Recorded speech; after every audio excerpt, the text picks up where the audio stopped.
Invité exceptionnel de BFM TV, l'ancien Premier ministre, maire du Havre, président du parti Horizon, Édouard Philippe. Bonjour.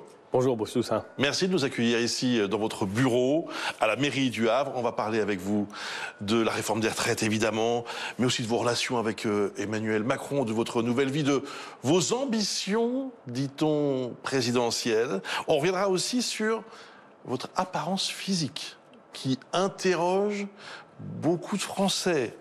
Vous êtes prêt à répondre d'ailleurs à toutes les questions? Ah oui, oui. Y compris sur ce sujet? Ah oui, oui, oui. C'est sûr. Est-ce que c'est un sujet d'ailleurs pour vous de faire une télévision en quelque Non, sorte, non. d'apparaître? Non, non. En fait, ça ne devrait pas être un sujet, mais je vois bien que c'en est un. Donc, quand il y a un sujet, il faut le traiter. Hein, On en parlera absolument. Tout à l'heure. D'abord donc, la réforme des retraites. Selon l'AFP, Elisabeth Borne vous a personnellement demandé de mouiller le maillot et de défendre publiquement cette réforme. C'est ce que vous faites avec nous ce soir, un peu contraint parce qu'il faut bien faire le job dans cette majorité? Non, pas du tout contraint et avec plaisir. Pas du tout contraint parce que j'ai décidé, il y a maintenant plus d'une année, non pas de me faire rare, mais de parler peu. Parce qu'en ce moment, je n'ai pas envie de parler beaucoup. J'ai envie de lire, de travailler, de rencontrer des gens, de réfléchir à ce que doit être notre pays, de m'occuper de ma ville du Havre, mais pas forcément de courir les matinales ou les plateaux de télévision. Donc c'est vrai que je parle peu. Mais c'est vrai qu'on est aussi en ce moment dans une... Ce n'est pas lié, votre relative absence n'est pas liée à un désintérêt pour cette réforme ou un problème? Pas du tout, non, pas du tout. Je parle peu parce que j'ai décidé de parler peu. Mais en ce moment, on est dans une réforme des retraites qui est une réforme importante, qui est difficile, qui est contestée. Moi, je n'ai, sur le sujet, pas changé d'avis. Je considère que cette réforme est nécessaire. Et donc, je vais essayer non pas de me battre, ou alors de me battre démocratiquement, mais en tout cas, je vais essayer de dire pourquoi il me semble que cette réforme est nécessaire, pourquoi elle est bonne pour la nation, et pourquoi est-ce que les gens qui se reconnaissent dans ce que je dis depuis très longtemps en matière d'équilibre des comptes doivent prendre en compte la réalité démographique, financière, économique, et pourquoi est-ce qu'il faut faire cette réforme? Pour que les choses soient parfaitement claires, vous êtes un soutien à 100% de la réforme? De la réforme, oui. de la Première ministre dans ce combat? Et je suis surpris que ça vous surprenne. Certains vous ont trouvé un peu flou parfois dans vos explications. Pas du tout, pas du tout. Non, moi j'ai toujours dit, et je le crois très sincèrement, que si nous voulons donner à notre pays, garantir à notre pays, ce qui est difficile, une prospérité constante, voire plus de prospérité. Et si nous voulons financer des mesures de justice sociale qui sont indispensables, alors nous devons travailler plus. Je l'ai dit quand j'étais Premier ministre, je l'ai dit après avoir quitté Matignon, et je le dis aujourd'hui. Et la réforme que promeut aujourd'hui Elisabeth Borne s'inscrit parfaitement dans cette logique. Et donc je suis parfaitement favorable à cette réforme. Et pourtant, ce n'est pas du tout la même réforme que celle que vous avez défendue. C'est vrai. Mais celle-ci, vous l'aimez quand même? Non, mais elle a des points communs. Elle repose aussi sur l'idée qu'il va falloir travailler plus longtemps. Elle est plus limitée dans son ambition, parce que la réforme de 2019, celle sur laquelle s'était engagé le président de la République en 2017, c'était une réforme extrêmement ambitieuse. On passait de 42 régimes à un seul régime. C'était très compliqué d'ailleurs, très, très difficile à faire. Donc c'était une réforme, on l'appelait à l'époque, si vous en souvenez peut-être, la réforme systémique. On transformait totalement l'ensemble des régimes de retraite, en partant du constat d'ailleurs, constat qui est toujours vrai, que les régimes entre eux, les 42 régimes aujourd'hui entre eux, sont assez inégaux et donc assez injustes. Bon, ça c'était l'idée de 2017 et de 2019. Je n'ai pas réussi à expliquer tout l'intérêt qu'il pouvait y avoir à faire cette réforme, et elle a été, à cause du Covid notamment, mise de côté. Très bien, aujourd'hui il y a une autre réforme, Moins ambitieuse. Elisabeth Borne l'a dit elle-même, c'est pas moi qui le dis, c'est elle. Moins ambitieuse, mais tout aussi indispensable, parce qu'elle se propose d'équilibrer le système, c'est-à-dire de garantir le niveau des pensions futures, sans écraser nos concitoyens par un niveau de cotisation excessif, et qu'elle permet donc de sauver ou d'équilibrer un système social auquel nous sommes tous très attachés. Donc je suis évidemment favorable à cette réforme. Sans ambiguïté, sans bémol, sans je ne sais quelle petite circonvolution, je suis favorable à cette réforme. C'est extrêmement clair. Elisabeth Borne va s'exprimer ce soir sur France 2. Est-ce qu'elle doit lâcher du lest, comme on dit, pour essayer de calmer un peu la rue? Je me garderai bien de lui donner un conseil en la matière. Elle a présenté un texte à l'Assemblée nationale, avec Olivier Dussopt. Quand vous êtes Premier ministre, vous essayez de tenir compte du maximum de contraintes, et vous faites le maximum, et je peux vous garantir qu'elle fait le maximum, pour arriver devant le Parlement avec un texte qui prend en compte cet équilibre. Bon. Et vous vous dites que vous avez réussi à le faire, évidemment. Mais la démocratie, c'est un gouvernement qui propose et un Parlement qui débat. Et au Parlement, à l'Assemblée nationale, puis au Sénat, il doit y avoir un débat, c'est indispensable. Et il y a des gens, des députés, et je vais vous dire, c'est non seulement indispensable parce que c'est le rôle du Parlement, mais en France, il y a un débat. Les gens débattent. Ils sont pour, ils sont contre, ils pensent qu'il faudrait faire comme ci, ils pensent qu'il faudrait faire comme ça. Eh bien, le Parlement, c'est le lieu où, justement, on retranscrit dans la sphère politique le débat qui traverse la France. Donc, il va y avoir un débat. Moi, je préfère qu'il y ait un débat intense. J'espère qu'il n'y aura pas d'obstruction. J'espère qu'il y aura vraiment un débat intense. Et s'il y a un débat intense, eh bien, les parlementaires, c'est leur responsabilité. Ils vont modifier l'équilibre. Alors, justement, peut-être. Mais peut-être. Sur quels items peuvent-ils aller? Je ne vais pas faire le débat avant qu'il ait lieu, mais on voit bien qu'il y a un certain nombre de sujets sur lesquels certains ont dit qu'ils voulaient faire évoluer un peu la position ou l'équilibre du texte. En trompe-l'œil, Édouard Philippe, parce qu'on sait aussi qu'il y a un équilibre budgétaire à garder. C'est ce que vous disiez il y a quelques instants. Elle est déjà moins ambitieuse, cette réforme, que ce que vous aviez proposé il y a presque 4 ans maintenant. Si on commence à améliorer, entre guillemets, et à toucher à certains items, l'économie de cette réforme risque de disparaître. Je ne crois pas. Je pense qu'il ne faut pas que l'économie générale de la réforme disparaisse. Je pense que une des priorités qu'il faut se fixer, c'est d'équilibrer le système des retraites à moyen terme. On ne fait pas cette réforme pour régler la question en 2050 ou 2060. On fait cette réforme pour que dans les 5, 6, 7, peut-être 10 années qui viennent, on soit à l'équilibre financier. Et ça, en soi, c'est déjà extrêmement important. Si les parlementaires considèrent qu'il faut faire un peu plus de mesures de justice pour telle ou telle catégorie de Français, pour telle ou telle hypothèse, c'est parfaitement respectable.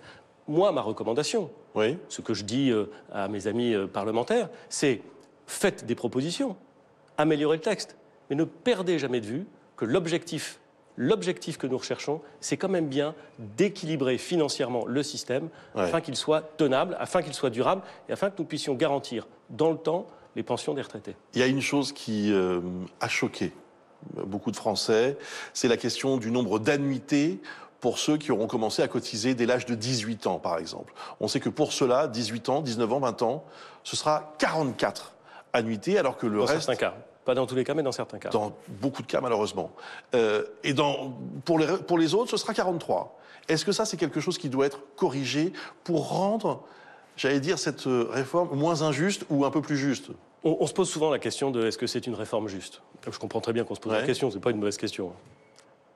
Mais ce qui me surprend, c'est qu'on oublie de se poser la question de savoir si le système actuel est juste. On part de l'idée... Votre réponse à vous, c'est quoi? On part de l'idée... Aujourd'hui, elle est injuste? Non, je voudrais juste terminer ma réponse. Je répondrai à votre question. Aujourd'hui, on part de l'idée que le système est tel qu'il est et qu'il faudrait des mesures qui soient... La vérité, c'est que le système actuel, il est injuste. Alors, on a l'habitude, on vit avec. Et souvent, quand on vit avec une forme d'injustice, on s'y habitue sans doute. Mais il est injuste. Il n'est pas juste que le conducteur de tramway du Havre ait un régime de retraite assez différent du conducteur de tramway de Paris qui travaille à la RATP. Je veux dire, ça ne tombe pas sous le sens qu'il y ait une forme de justice à cela. Ça ne tombe pas sous le sens d'imaginer que, par exemple, l'ouvrier qui travaille dans une entreprise de travaux publics et qui change des rails à la SNCF, qui est donc salarié d'une entreprise de travaux publics, il a un régime de retraite assez largement différent de celui qui fait rouler les trains dans la journée. Alors vous allez me dire, il y a de la pénibilité sans doute à la SNCF, je ne le conteste pas. Mais enfin, celui qui, la nuit, change les rails sur le sol, croyez-moi, sa pénibilité, elle vaut bien. Donc le système actuel, parce qu'il est l'héritage d'une sédimentation de situations particulières, il n'est pas juste. Quand vous essayez de corriger un système qui n'est pas juste, parfois vous demandez plus d'efforts à certains qu'à d'autres. C'est malheureusement mécanique. La réforme, telle qu'elle a été préparée par Olivier Dussopt et Elisabeth Borne, elle vise à rétablir l'équilibre financier et elle essaie, et je crois qu'elle y arrive dans un certain nombre de cas, de corriger quelques injustices. Et il y a des avancées dans ce texte, et il y en aura sans doute d'autres après la discussion au Parlement. Prenons garde, c'est ma remarque, je sais bien qu'elle n'est pas très populaire, mais comme je pense qu'elle est importante, et comme j'y crois, je la dis quand même, prenons garde que, soucieux de faire en sorte que la réforme soit mieux acceptée et soucieux de faire en sorte qu'il y ait plus de justice, ce qui n'est jamais un mauvais objectif, nous perdions de vue l'impératif d'équilibre du système. Ça, c'est pas un conseil, mais c'est une mise en garde. Non, non, non, que vous vous adressez. Mais c'est pas une mise en garde, c'est ce à quoi je crois. Et puis je l'ai toujours dit, donc je vois pas pourquoi j'arrête. Une remarque personnelle, très bien. La question des femmes. Vous pensez qu'on corrige suffisamment d'injustices envers les femmes? On en corrige quelques-unes, et peut-être qu'on n'en corrige pas suffisamment d'autres. On en corrige quelques-unes. Je lisais récemment un papier, alors vous allez me dire, qui expliquait que la mesure qui permet de garantir que le montant minimal de retraite pour une personne ayant cotisé toute sa vie et ayant été payée au SMIC soit garantie à un certain niveau du SMIC. Bref, je passe sur la mesure technique. Cette mesure-là va bénéficier à beaucoup plus de femmes que d'hommes. Donc, de ce point de vue-là, la mesure, elle rétablit une forme de justice. Elle va bénéficier, et pas un peu, mais beaucoup plus à des femmes qu'à des hommes. Donc, il y a un certain nombre de mesures sur lesquelles la situation s'améliore et les injustices se limitent. Et il y en a peut-être quelques autres dans le texte qui méritent d'être corrigées. Ce sera le rôle du Parlement. Nom de nom, faisons confiance au Parlement. Faisons confiance à la discussion parlementaire. Elle aura lieu. Et vous dites, en quelque sorte, aujourd'hui, au gouvernement, en tant que pilier de la majorité, je ne sais pas comment vous qualifiez autrement, ne reculez pas.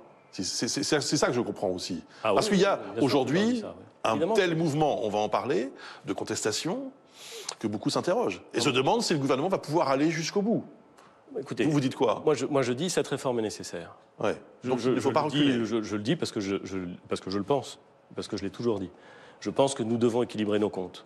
Je pense que si nous payons de mots, si nous sommes dans une forme de déni qui me surprend, mais que je constate, consistant à penser qu'avec la démographie que nous avons, la baisse de la natalité, l'augmentation, et c'est heureux, de l'espérance de vie, le fait que de plus en plus de jeunes font de plus en plus d'études, nous avons un système déséquilibré et que c'est sans conséquence pour nous, nous nous trompons. Les autres pays d'Europe, qu'ils soient gouvernés... Monsieur Toussaint, Monsieur Toussaint, je sais que... Est-ce que c'est vraiment le sujet aujourd'hui? Est-ce qu'il n'y a pas aussi un problème de timing dans cette réforme? Je voudrais terminer. Allez-y.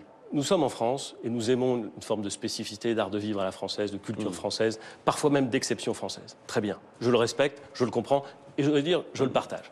N'empêche que ce que nous vivons est assez comparable en termes d'espérance de vie, en termes d'équilibre démographique ou de déséquilibre démographique, en termes d'évolution sociale, est assez comparable à ce que vivent nos voisins, les Allemands, les Italiens, les Espagnols. On ne vit pas dans des régimes antisociaux en Allemagne, en Espagne ou en Italie. En Espagne, on a un gouvernement de gauche et souvent la gauche dans notre pays pointe l'Espagne comme un modèle. Qu'est-ce qu'on observe, Monsieur Toussaint? Et ce n'est pas moi qui est en train de divaguer, hein, c'est la vérité. Qu'est-ce qu'on observe? Dans tous les pays d'Europe comparables, tous, la mesure qui a été choisie par des gouvernements de droite ou de gauche consiste à faire en sorte de garantir plus de prospérité et d'équilibre et plus de justice par plus de travail. Alors, est-ce qu'en France, on est à ce point différent de ce qui se passe en Espagne, en Allemagne, en Italie et dans tous les pays d'Europe? Je ne crois pas. Peut-être que ces réformes-là, dans ces pays-là, ont été adoptées à des moments plus propices. On sent qu'aujourd'hui, ça ne passe pas parce qu'il y a une somme de peur, d'inquiétude et de raisons réelles, d'ailleurs, qui font que les Français disent on fait déjà beaucoup d'efforts, peut-être même trop pour certains, on ne veut pas faire cet effort-là. Est-ce que ça, vous l'entendez? Oui, et d'abord, je le vois. Est-ce que c'est le bon moment? Est-ce qu'il n'aurait pas fallu faire ça dans X mois, années? Il y a beaucoup de questions dans la question que vous posez. Il y a la question du moment, il y a la question de la réaction des Français. Sur le moment, si vous permettez. Est-ce que, par exemple, il aurait fallu le faire plus tôt? Mais vous savez, moi, je ne sais pas s'il aurait fallu le faire plus tôt. Je ne sais pas s'il y a un bon moment pour faire la réforme des retraites. Ce que je sais, c'est qu'il y a eu une réforme des retraites en 2014, il y en a une en 2010, il y en a une en 2004. Donc, ce n'est pas comme si on avait attendu des années, des dizaines d'années pour bouger. À intervalles réguliers, ce sujet revient. Et à intervalles réguliers, on ne trouve pas la solution pour le régler durablement. Ça c'est vrai. Bon. Donc, je ne sais pas s'il y a un bon moment. Ce que je crois, c'est que quand on a un problème compliqué à régler, attendre ne permet pas de le régler mieux. Okay. En général, c'est plus dur quand on attend. Ça, c'est un truc que je crois vraiment. C'est ce que je pense. Donc le moment n'est pas forcément un sujet, si je crois pas. Je pense qu'il faut mieux le faire. Maintenant, sur je pense qu'il faut mieux le faire en début de quinquennat et qu'il est bien qu'Elisabeth Borne et que la majorité s'engage en début de quinquennat sur cette réforme. D'autant que, Monsieur Toussaint, le président de la République s'est engagé pendant la campagne présidentielle, avant le premier tour, avant le premier tour, sur cette réforme. Donc le plus vite était le mieux, pour je résumer. crois. Deuxièmement, qu'est-ce que ça suscite comme réaction? D'abord, ça suscite une réaction. Et il faut l'écouter, il faut l'entendre. Moi, je suis au Havre. Mardi, il y avait plus de 13 000 personnes dans la rue. C'est la plus grande... 40 000 selon les syndicats. Oui. Bon, moi je dis 13 000. Je vais vous dire. Moi je dis 13 000 parce que je pense que... Quoi qu'il arrive, c'est beaucoup. Ce que je sais, c'est que, c'était organisé dans un très grand calme. Ouais. Et il faut le souligner. Il faut le souligner parce qu'on sort de périodes où les manifestations, y compris les manifestations syndicales, avaient été brutales. Pas du tout cette fois-ci. Elle était très bien organisée. Je parle du Havre, je pourrais parler de Rouen ou de Dieppe. Il y avait beaucoup de monde, vraiment beaucoup de monde. Moi, je n'ai jamais vu, ça fait 22 ans maintenant, ça ne rajeunit pas, mais 22 ans que je suis élu au Havre, j'ai jamais vu de manifestation aussi massive au Havre. Jamais. Bon. Donc, beaucoup de monde dans la rue et calme. Ça veut dire qu'il y a une opposition forte. Et voilà, une opposition forte des Français. Et ça veut dire qu'il faut l'entendre. Qu'est-ce qu'elle veut dire? Souvent, on me dit, ça veut dire qu'il y a un problème des Français dans leur relation au travail. Peut-être. Probablement, le confinement, peut-être le quoi qu'il en coûte, je ne sais pas, ont probablement changé quelque chose. Et puis l'évolution des choses a probablement changé quelque chose dans la façon dont les Français envisagent le travail, le monde du travail, l'effort au travail. Sans doute. Mais je pense qu'il y a autre chose. Je pense qu'il y a aussi une remise en cause qui n'est pas acceptée d'un droit acquis. Et pas simplement la relation au travail qui suscite cette réaction. C'est l'idée qu'on vient rogner sur un droit que les Français considèrent comme un droit acquis. Ce droit, c'était 62 ans. Ce droit, c'était 62 ans. Alors, ça avait été 65 ans, et puis ça a été 60, et puis c'est devenu 62, avec, notez-le, une réforme de 2014, la réforme dite Touraine, réforme engagée par un gouvernement socialiste, qui prévoyait de monter à 43 ans de cotisation, très lentement, mais à 43 ans de cotisation. Bon, donc, je pense que les Français voient là un droit qui leur est rogné, peut-être, et que ça suscite une réaction qu'il faut entendre. Bon. Mais je pense aussi qu'on peut plaider, et c'est ce que je fais, en étant parfaitement respectueux de ceux qui ne sont pas d'accord, mais plaider, c'est ce que je fais, que si nous voulons conserver ce système par répartition, qui repose sur le travail des actifs qui payent la retraite de ceux qui ont été actifs, eh bien, la démographie, c'est implacable. Mais vraiment, c'est implacable. Dans les années 50, monsieur Toussaint, je n'ai pas envie de balancer des chiffres comme ça. En plus, tout le monde se fatigue des chiffres que les uns et les autres envoient. Très bien, mais quand même, dans les années 50, le nombre d'actifs qui payent une retraite au nombre de retraités, c'est 5 actifs pour un retraité. À l'époque, en 1950, l'espérance de vie, pour les hommes, c'est 62 ou 63 ans. Pardon, mais cet argument qui est répété à l'envi par le gouvernement, la majorité, vous avez bien senti aussi, Édouard Philippe, qu'il ne prenait pas dans l'opinion. Mais encore une fois, je ne dis pas qu'il prend ou qu'il ne prend pas, je dis simplement que la démographie est un élément tellement implacable que se cacher ou être dans le déni de ce qui est en train de se passer, c'est-à-dire la diminution du nombre d'actifs par rapport aux inactifs, eh bien, c'est se condamner soit à des très mauvaises surprises en termes de financement des retraites dans les années qui viennent, soit à des mesures de correction qui seront infiniment plus brutales dans le futur. Et monsieur Toussaint, on a fait des reproches au gouvernement français, celui-ci, celui que j'ai eu l'honneur de diriger, et beaucoup d'autres. On leur a fait le reproche de ne pas préparer suffisamment l'avenir, de se dire oh, finalement on verra bien. Et puis quand la crise arrivait, on se disait mais mon Dieu, qu'ont-ils fait? Et les mêmes qui critiquent le gouvernement français quand on lui reproche là, ne voudraient pas prendre aujourd'hui les mesures qui sont nécessaires pour garantir dans les années qui viennent la prospérité collective et des mesures de justice sociale. Et ben moi je fais confiance au débat et je fais confiance à l'idée que les Français qui sont attachés à ce système de retraite peuvent saisir l'idée qu'en effet, si on veut avoir plus de prospérité collective et plus de justice, eh ben, il faut travailler un peu plus. C'est vrai, un peu plus. C'est pas forcément agréable à entendre, c'est pas forcément agréable à vivre, même si je ne crois pas que le travail, ce soit toujours l'enfer. Je ne crois pas du tout même. Je pense qu'il y a beaucoup de gens qui s'épanouissent dans le travail et je pense qu'il y a beaucoup de gens qui ont des travaux extrêmement ou un travail extrêmement difficile et qu'il faut prendre en compte cette réalité. Mais je suis convaincu qu'on peut encore dire dans notre pays que plus de travail collectif C'est la condition de plus de prospérité, de plus de justice. Alors, je vous propose d'écouter quelques paroles de manifestants. Vous releviez il y a quelques instants qu'ils étaient très nombreux ici même au Havre. En fait, c'est dans tout le pays, évidemment. 1 272 000 personnes selon le ministère de l'Intérieur et 2,8 millions selon les syndicats lors de la dernière journée de mobilisation. Il y en a une autre qui est prévue, évidemment, mardi 7 février. Écoutez ces paroles, donc, de contestataires. Un ras-le-bol, déjà que nos salaires sont diminués, on n'arrive plus à gagner notre vie correctement, on se lève tous les jours et on galère pour avoir une vie décente. Et au final, on nous apprend en plus qu'on va nous prolonger notre temps de travail. Mais non, mais ça va plus là, il n'y a plus rien qui va. Donc hors de question. Et on sera là jusqu'au bout. On continuera à se battre pour dénoncer que ce n'est pas possible. Jusqu'à 64 ans, 3,8, oui, c'est inimaginable. En travaillant les nuits, les week-ends, voilà, quand on voit tous nos copains qui partent à la retraite déjà un peu plus tôt et qui sont déjà usés. Donc on se dit dans quel état on va être à 64 ans, quoi. Ils doivent écouter ce qui se passe dans la rue. Ils n'écoutent pas parce qu'ils font preuve d'un autisme qui est complètement irrationnel.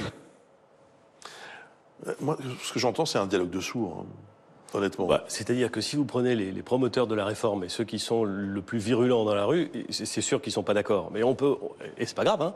C'est normal dans une démocratie que tout le monde ne soit pas d'accord. Moi, j'ai jamais pensé que la démocratie, c'était le consensus. Hein. Vous avez vu les sondages aussi. Non mais, très bien. Les sondages sont terribles.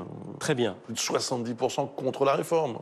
Peut-être, mais moi je crois qu'il est utile de dire ce qu'on croit bon pour la nation, ce qu'on croit bon pour le pays. Et je dis ce que je crois bon pour le pays. Et je dis aussi que notre pays n'est pas une île comme ça, perdue, coupée dans le monde. En Allemagne, en Italie, en Espagne, les gens travaillent plus longtemps. Je ne suis pas sûr, pour reprendre l'exemple qui était mentionné par un des manifestants que vous avez diffusé juste auparavant, que le travail dans l'industrie en Espagne ou en Italie soit par nature infiniment plus facile ou infiniment plus léger que celui qui est en France. Donc à un moment, est-ce qu'on peut se dire comment est-ce qu'on garantit plus de prospérité pour le pays ? Pour le pays, pour la justice sociale. Ouais, est-ce que ça sera en travaillant... C'est pas forcément ce qu'on a entendu, ça, Édouard Philippot, depuis le début. Est-ce que ce sera en travaillant moins chaque jour, moins d'heures chaque jour, moins de jours dans la semaine, moins de jours dans l'année et moins d'années dans la vie, qu'on sera aussi prospère que les autres ? Mais vous voyez bien qu'il y a un sujet. On ne peut pas faire comme s'il n'y avait pas de sujet. Est-ce qu'on peut être loyal, ce que vous revendiquez, bien sûr, et admettre que la com, la publicité de cette réforme a été ratée au début? Mais je crois... je ne connais aucune réforme, aucune, difficile, dans laquelle on n'ait pas dit « Oh, la com !» En vérité... à tel point qu'elle a changé 3 fois. C'est toujours très difficile d'expliquer quelque chose qui est délicat à entendre ou qu'on n'a pas envie d'entendre. Il n'y a pas de bonne façon, je crois, il y en a peut-être des plus mauvaises que d'autres, mais il n'y a pas de bonne façon de communiquer sur quelque chose de redoutablement complexe sur la technique et de relativement impopulaire, il faut bien le comprendre, même de très impopulaire, comme une réforme des retraites. Très bien. Mais est-ce qu'on peut passer au-delà de cette com', prendre des arguments rationnels, faire en sorte qu'un débat qui a commencé, encore une fois, dans des grandes conditions de calme, il faut le souligner, puisse se poursuivre au Parlement, et qu'ensuite la représentation nationale puisse prendre une décision. Alors, justement... J'observe d'ailleurs, monsieur Toussaint, que la configuration de l'Assemblée nationale fait que, pour la première fois, nous allons évoquer une réforme des retraites dans une Assemblée où personne n'a la majorité absolue. Ce qui laisse, à mon avis, un espace au débat intéressant. Le débat, y compris dans votre propre famille politique, et même dans votre groupe, dans le groupe Horizon. Combien de députés réfractaires? Je ne crois pas qu'il y ait des réfractaires. Il y a des députés qui posent des questions. Il y a des députés qui disent « Attention, il va falloir changer ça ou ça ». Et ils ont bien raison. Il y a des députés qui disent qu'ils ne vont pas voter, surtout. Il y a des députés qui disent en l'état qu'ils ne voteront pas. Ouais. Moi, je préférais qu'ils disent « Je voudrais qu'il y ait ça et ça pour la voter ». Mais passons. Vous leur avez mis un petit coup de pression là, pour leur dire en gros qu'il faut voter quoi qu'il arrive? Monsieur Toussaint. C'est ça, dans une majorité, après tout. Je n'interdirai et je ne critiquerai jamais un député, dans mon camp ou ailleurs, parce qu'il pose des questions et parce qu'il interroge et parce qu'il a envie d'améliorer un texte. C'est son métier. Mais le problème, c'est pas de poser des questions, et donc, de voter le débat va avoir lieu. Et j'ai dit aux députés du groupe Horizon, ce que je crois profondément, que j'ai toujours dit qu'il fallait travailler plus longtemps pour garantir plus de prospérité. Ils le savent, ils se sont engagés là-dessus. Le président de la République l'a dit avant le premier tour de l'élection présidentielle, et que si on devait améliorer le texte, et sans doute faut-il l'améliorer, ça sert à ça le Parlement. si on doit améliorer le texte, on ne doit pas perdre de vue l'idée de l'équilibre financier. Ça, c'est quelque chose auquel je tiens. Ça, c'est quelque chose auquel je suis prêt à me battre. Ils le savent parfaitement et c'est un élément sur lequel, je crois, nous devons nous battre. Pouvez-vous nous dire, nous assurer que tous les députés Horizon vont voter cette réforme? Je peux vous assurer qu'ils vont tous participer au débat et qu'ils vont tous essayer d'améliorer le texte. Et comme je ne sais pas quel sera le point d'arrivée du texte... Donc la réponse est non. Vous ne pouvez pas nous dire qu'ils vont tous voter cette réforme? C'est un problème quand même, non? Mais non, bien sûr que non. Vous êtes en train de chercher la petite phrase. Vous l'avez peut-être trouvée d'ailleurs. C'est pas la petite phrase. Moi, ce qui m'intéresse, je vois qu'il y a visiblement 6 députés Horizon. Moi, ce qui m'intéresse, ça n'est pas ça. Qui ne veulent pas voter. C'est un problème. C'est peut-être à cause de ça que la réforme ne sera pas votée. Pas du tout. Faire en sorte que les retraites soient équilibrées dans le temps et que les pensions soient garanties. Mettre quelques mesures de justice indispensables. Garder cet équilibre. Si le Parlement veut modifier un peu cet équilibre, qu'il conserve l'idée que l'équilibre financier est indispensable. Et les députés Horizon participeront loyalement à ce débat. Et je suis convaincu, Monsieur Toussaint, je suis convaincu qu'à la fin, avec un débat que j'espère mûr et pas une obstruction massive, et je dirais... On a compris ce que vous espérez. Pas à la hauteur du sujet, on obtiendra un vote massif. Je l'espère, je le souhaite et je le crois. Essayons de comprendre pourquoi ils ont des doutes. Ils ont peur de la rue? Non, c'est pas ils ont peur de se faire engueuler, entre guillemets, quand ils rentrent dans leur circonscription? Je crois pas qu'ils aient peur de ça. C'est quand même le cas souvent. Je crois pas qu'ils aient peur de ça. Je pense que si vous avez peur... Essayons de comprendre. Monsieur Toussaint, si vous avez peur de vous faire engueuler, vous faites pas de politique. Mais je suis sérieux. Il n'y a pas un député qui a peur de se faire engueuler. Ils ont l'habitude. Ça fait partie du mandat. Ça fait partie du mandat. C'est pas ça. Ouais. Mais vous ne pouvez pas empêcher un député. Enfin, d'ailleurs, qui pourrait empêcher un député de dire « Ok, vous présentez un texte, il a plein de principes, il est plein d'avancées, il pose quelques questions, on va en discuter. » C'est quand même... Vous voulez pas de Parlement, Monsieur Toussaint? Vous voulez pas qu'il y ait un débat public alors qu'il a lieu dans la rue, qu'il ait lieu dans une enceinte politique? Et moi, je crois au parlementarisme.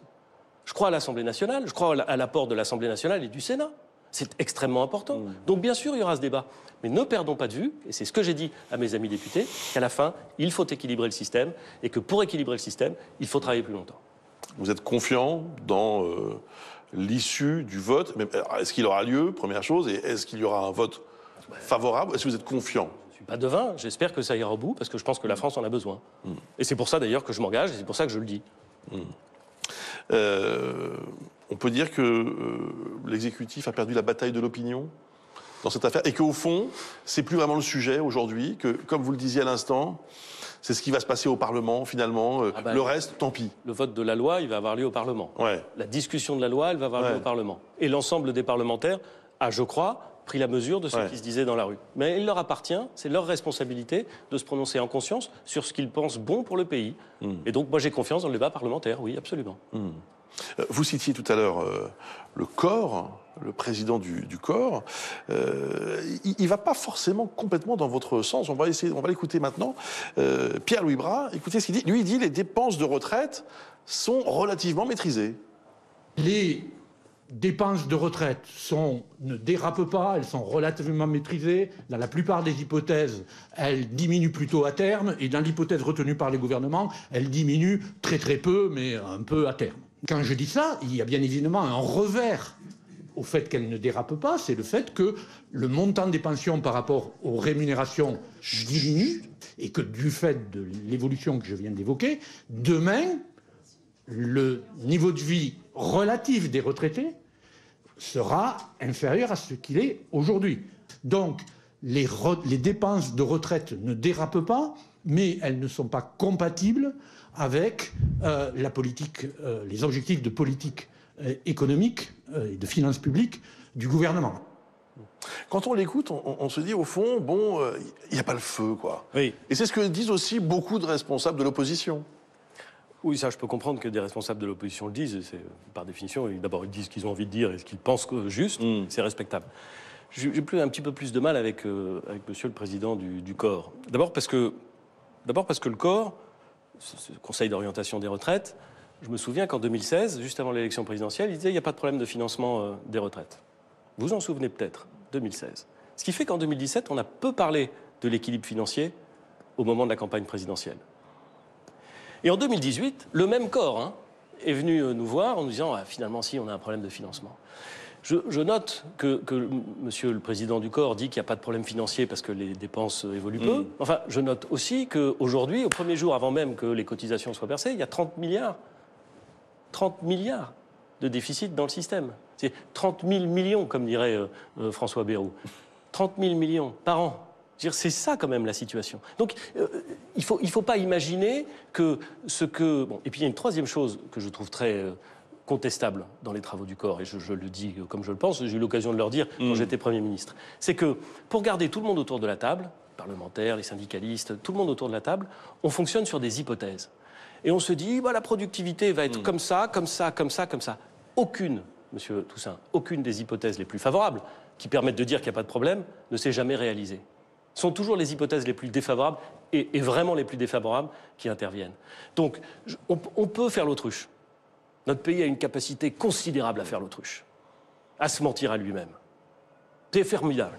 On est plus fort qu'ailleurs, on n'est pas soumis aux mêmes règles. Comment la vérité à la fin de la fin, c'est que s'il y a moins d'actifs que de retraités, ou moins d'actifs par retraité, les pensions baisseront. Et d'ailleurs, c'est ce qu'il dit à la fin.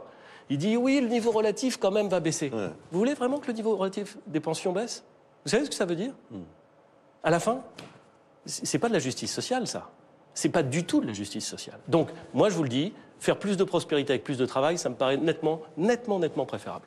Votre regard sur vos anciens amis, les Républicains, qui rechignent aussi, ils sont nombreux, on dit 16 députés qui ne voudraient pas voter cette réforme, alors que la droite, historiquement, a toujours été pour l'allongement de l'âge légal. Historiquement, oui, et puis d'ailleurs... Qu'est-ce que vous dites là-dessus? Historiquement, on a l'impression que c'est il y a longtemps. Est-ce que vous avez un message pour eux, d'ailleurs? Parce qu'au fond, on sait qu'il va falloir que ces voix-là s'additionnent. J'ai aucun message, et je pense à la fin qu'ils prendront leurs responsabilités, et chacun appréciera la façon dont il doit prendre ses responsabilités. Mais j'observe, puisque vous mentionnez ce sujet, que lorsque j'étais Premier ministre et lorsque nous avons présenté la réforme des retraites en 2019, qui prévoyait un seul système universel, qui prévoyait un âge pivot à 64 ans, l'ensemble des députés du groupe LR, l'ensemble, pas un ou deux ici et là, pas 16, l'ensemble, a signé un amendement disant qu'il fallait passer l'âge légal à 65 ans. Bon, c'est pas moi qui l'invente, je m'en souviens. Et à l'époque, ils disaient, vous n'avez pas le courage de monter l'âge légal à 65 ans. Les mêmes qui aujourd'hui vous disent « Oh là là là là, 64, c'est très injuste ». Mais quand même, il y a un sujet. Au fond, si on en est là aujourd'hui, c'est à cause du Covid qui a empêché votre réforme de se faire. C'est un regret, d'ailleurs, pour vous. C'est quelque chose d'inachevé, cette réforme de 2019. Je pense qu'elle avait... le grand intérêt de cette réforme, c'était le souffle que le président de la République avait lui-même placé en 2017 dans ce projet, c'est-à-dire l'idée que, justement, en refondant l'ensemble des systèmes de retraite en un seul, en instaurant une retraite par points, en créant des mécanismes qui permettaient de moduler l'âge de départ, on arrivait à une situation qui était plus juste, et donc, même si c'était très compliqué d'y arriver, mais une fois qu'on avait mis ça en place, un système de retraite qui était beaucoup plus pilotable, et donc, à mon avis, beaucoup plus appréciable et apprécié par les Français. On n'a pas pu le faire, et j'en prends ma part de responsabilité. J'ai sans doute commis à la fois des erreurs de communication et peut-être même des erreurs d'explication. Très bien, voilà. Dans la vie, il faut savoir apprendre de ce qu'on n'a pas su de ce qu'on n'a pas su mener jusqu'à son terme. Parce qu'il vous manquait peut-être un peu plus de soutien de l'Élysée ? Non, c'est pas ce que je veux dire du tout, mais parce qu'on était dans une période où, en effet, le Covid était en train d'arriver, parce qu'on avait déjà fait beaucoup de réformes avant, et que, voilà, ça n'a pas été possible. Mais il n'empêche qu'il y avait là une ambition et un souffle, c'est vrai, dont je suis fier de l'avoir porté. Bien. Édouard Philippe, nous sommes, je le rappelle, ici dans votre bureau de maire du Havre. Alors c'est votre nouvelle vie, c'est votre vie d'après... c'est surtout ma vie d'avant. Matignon, oui, aussi. Comment est-ce que vous vivez cela? Est-ce qu'il y a un côté comme ça, un peu comme certains grands champions qui raccrochent et qui ont un coup de déprime? Pas du tout. Alors, mais pas du tout. Mais on m'a déjà posé la question, mais pas une seconde. Vous vous ennuyez pas? Vous n'avez pas l'impression de... Pas du tout. J'ai la chance, vraiment, j'ai la chance exceptionnelle d'être maire d'une ville de 170 000 habitants et président d'une communauté urbaine de 270 000 habitants, avec un port passionnant, avec des enjeux absolument considérables, avec une transformation urbaine évidente, avec un changement de positionnement de la ville, un changement de regard qu'on porte sur la ville du Havre. Et il y a 20 ans, quand on disait du Havre que ça pouvait être une destination touristique, tout le monde vous rigolait. Venez.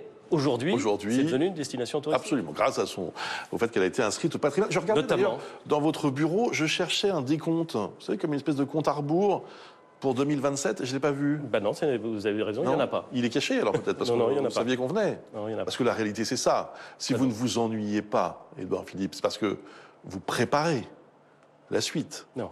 Et vous préparez la prochaine élection présidentielle. C'est un secret de polichinelle. Vous parlez de 2027. Oui. Vous parlez de 2027 parce qu'il y a une élection présidentielle. Oui. Je connais quelqu'un qui prépare l'élection présidentielle de 2027. Je connais quelqu'un qui prépare très sérieusement l'élection présidentielle de 2027. C'est Marine Le Pen. Personne ne lui pose la question, ou plus exactement, la question paraît évidente pour tout le monde s'agissant d'elle. Elle le dit d'ailleurs. Elle prépare 2027. Et je vais vous dire, les chances qu'elle a d'accéder au pouvoir en 2027 sont loin d'être négligeables. Et vous voudriez qu'alors qu'elle se prépare et qu'elle a des chances, personne n'envisage ce qui va se passer en 2027 ? Moi, pas du tout. C'est pas une critique, hein, au contraire. D'ailleurs, je ne la prends pas comme une critique. Je pense que... Et d'une certaine façon, vous répondez que oui. Mais je pense qu'il est extrêmement précieux que beaucoup de gens pensent à 2027, pas simplement moi.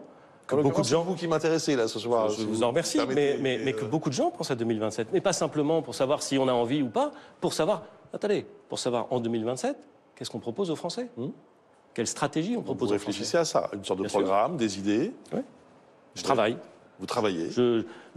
D'abord, je m'occupe du Havre, hein, oui, bien ça sûr. prend du temps. Et, non, mais je vous le dis, ça prend du temps. Et c'est passionnant. Et accessoirement, c'est en faisant ça que j'apprends énormément sur le pays, que j'apprends énormément sur la façon dont on peut avancer. Ouais. Et puis, je voyage en France. Voilà, vous faites beaucoup de déplacements. Je rencontre des gens qui m'expliquent ce qu'ils vivent, ce qu'ils redoutent, ce qu'ils espèrent. Je lis, j'écris. Je travaille, ça prend du temps, je le fais sans caméra. Alors évidemment, quand on fait des trucs sans caméra, vous avez toujours 3 ou 4 personnes qui vous disent « mais on ne le voit pas, il a disparu ». Ben non, en effet, je travaille sans caméra, donc je ne parle pas beaucoup. Donc vous préparez votre candidature de 2027 Non, je n'ai pas dit ça, et comme vous êtes un homme fin et intelligent, vous avez bien compris que je n'avais pas dit ça. J'ai dit que je réfléchissais à ce qu'il fallait proposer en France, à nos compatriotes, si l'on voulait éviter que le pays se donne. C'est un élément de ou langage, Édouard Philippe. Non, pas du tout un élément de langage, c'est la vérité. Non, pas du tout. Et je n'ai aucun problème à vous dire qu'en effet, je prépare quelque chose. Avec Emmanuel Macron de votre rôle en 2027 ? Non. Je n'ai pas l'impression d'ailleurs que le président de la République ait très envie qu'on parle de 2027, ce que je comprends très bien. Il est en plein. Non, mais il a raison d'ailleurs. Il est en plein dans l'action. Il a une situation internationale monstrueuse à gérer. Il a une situation difficile en France. Il a des enjeux considérables. Je comprends parfaitement qu'il ne se pose pas la question de 2027 et qu'il soit tout entier dans sa tension, dans son action. Vos relations avec lui aujourd'hui ? Elles sont, quand on me pose la question, je dis souvent qu'elles sont à la fois cordiales et lointaines. Elles sont cordiales parce que quand nous nous voyons, ça se passe très bien. Et que moi j'aime discuter avec lui, j'apprends toujours beaucoup quand je l'écoute, que j'ai eu l'occasion de travailler de façon très, très proche du président de la République pendant 3 ans lorsque j'étais à Matignon, que je l'ai aidé dans sa campagne présidentielle autant que je le pouvais. Bon voilà, donc elles sont cordiales et elles sont loyales. À chaque fois que le président de la République est dans le souffle et dans l'ambition de réforme de 2017, je suis avec lui et derrière lui. Bon. Mais maintenant, elles sont un peu plus lointaines parce que je suis ici, qu'il est à Paris et parce que nous n'avons pas la proximité, la proximité immédiate. Cordiale et lointaine. L'homme de lettres que vous êtes a choisi ces mots. Bah oui. Cordiale et lointaine. Bon, on peut pas. Voilà, j'ai déjà entendu plus chaleureux. Mais bon. C'est la réalité. C'est la réalité. Vous me posez une question, je vous décris la réalité. Absolument. Je ne vois pas pourquoi j'essaierais de travestir la réalité. Dans votre préparation, vous craignez la présence d'autres adversaires à l'intérieur de la majorité ? Je pense à Bruno Le Maire, Gérald Darmanin, peut-être même Elisabeth Borne, qui pourrait aussi concourir. Absolument pas, c'est ce que je vous disais tout à l'heure. Je pense qu'il est très précieux qu'il y ait dans ce qu'on appelle parfois le camp central et dans tout le camp républicain des femmes et des hommes de qualité. C'est le cas d'Elisabeth Borne, de Bruno Le Maire et de Gérald Darmanin et de beaucoup d'autres qui réfléchissent d'abord et qui sont engagés dans ce qu'ils font, mais qui réfléchissent aussi à ce qu'il faudra faire demain. Je ne crois pas du tout que ce soit un problème, je pense que c'est même plutôt une chance. Sur quelle ligne vous travaillez? Au fond, c'est ça le plus intéressant. C'est une ligne de droite, une ligne de centre-droit, une ligne social-libérale. C'est l'homme des 80 km/h qui parlera. C'est pas du tout comme ça que je me pose la question. Je vais vous dire comment je me pose la question. J'essaie de réfléchir à ce que doit être un projet stratégique pour la France. Alors, je suis désolé d'utiliser des grands mots parce que ça fait très... Enfin, c'est vraiment ce que j'essaie de faire.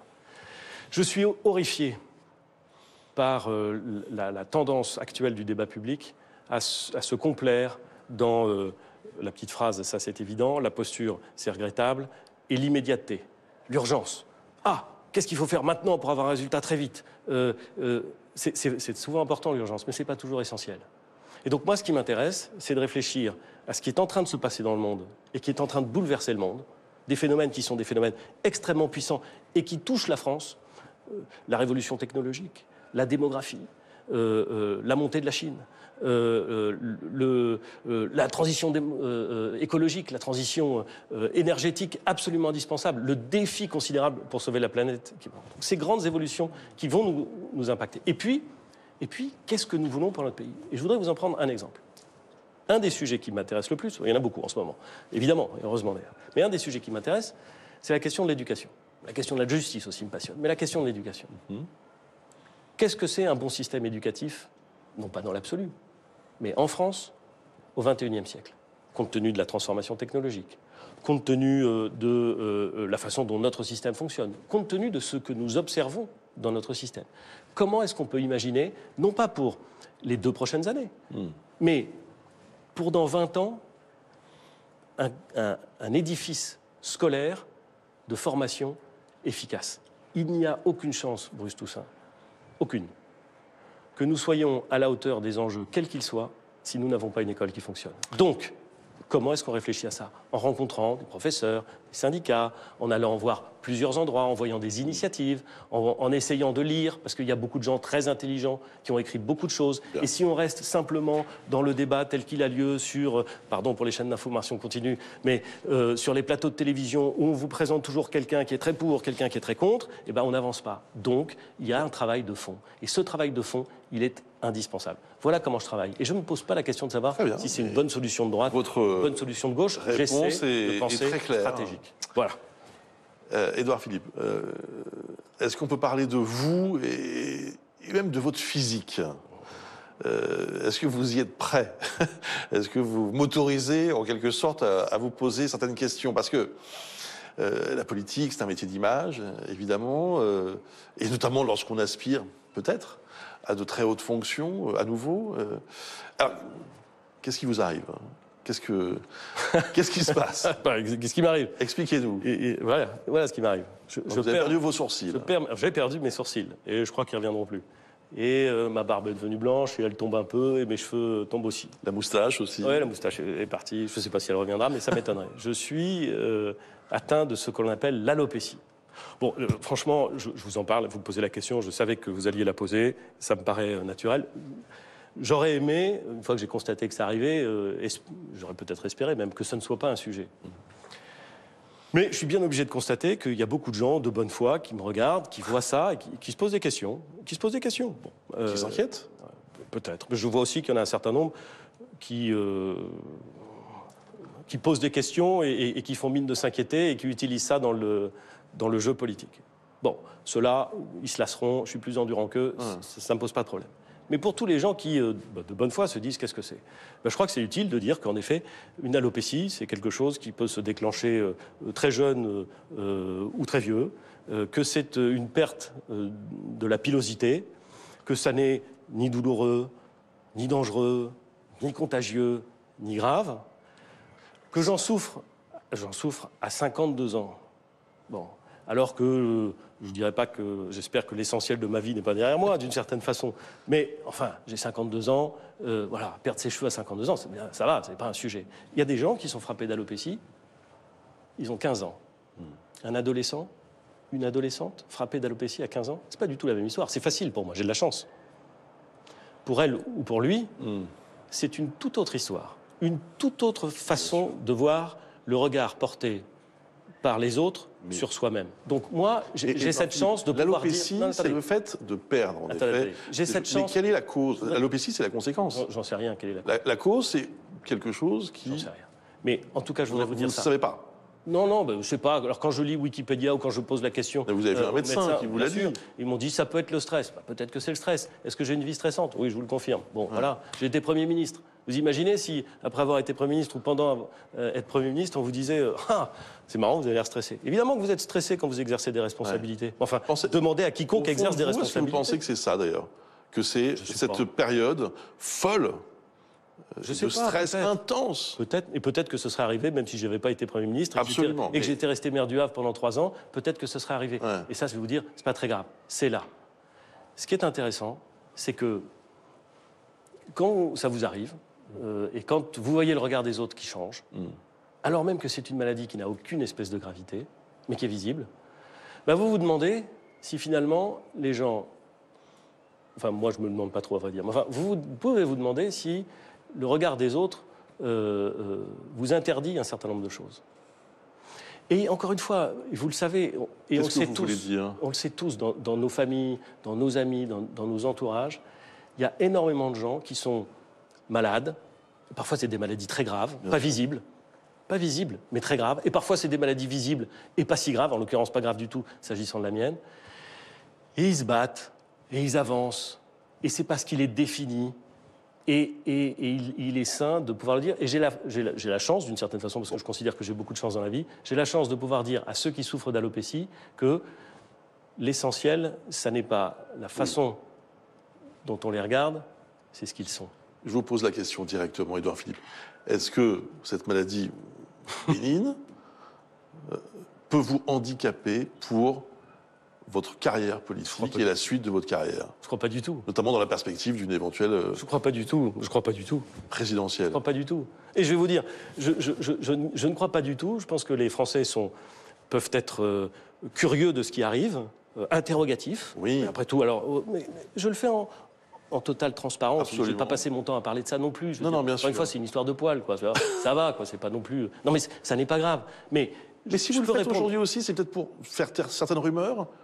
On a lu des articles de presse qui vous comparaient à Georges Pompidou. Oui.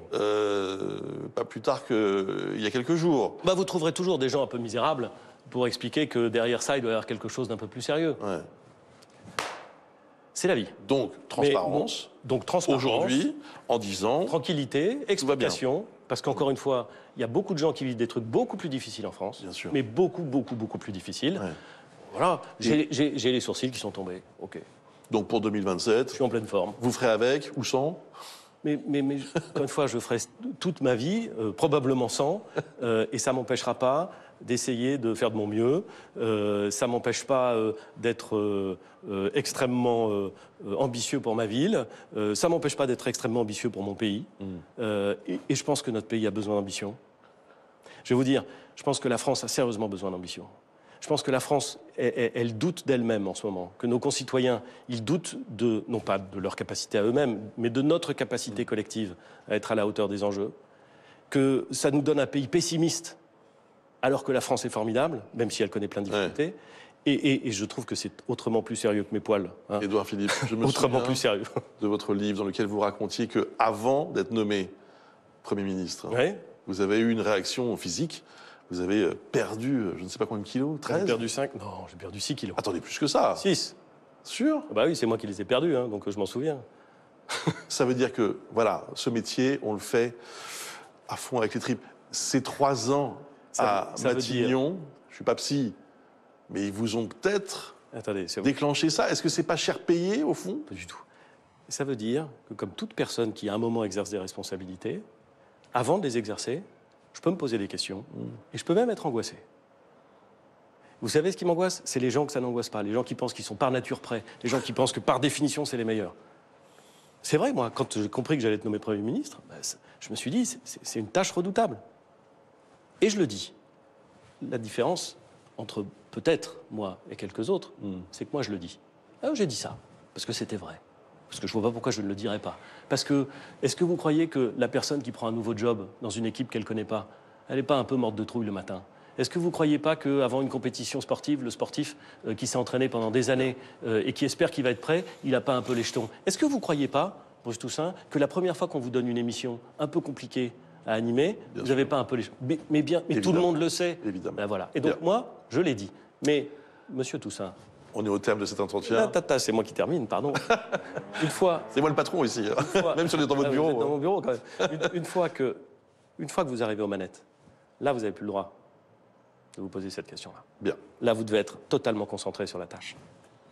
Merci beaucoup, Édouard Merci à Philippe. vous. Merci d'avoir répondu à nos questions ici, donc, dans votre bureau de maire du Havre. Merci beaucoup. Merci beaucoup.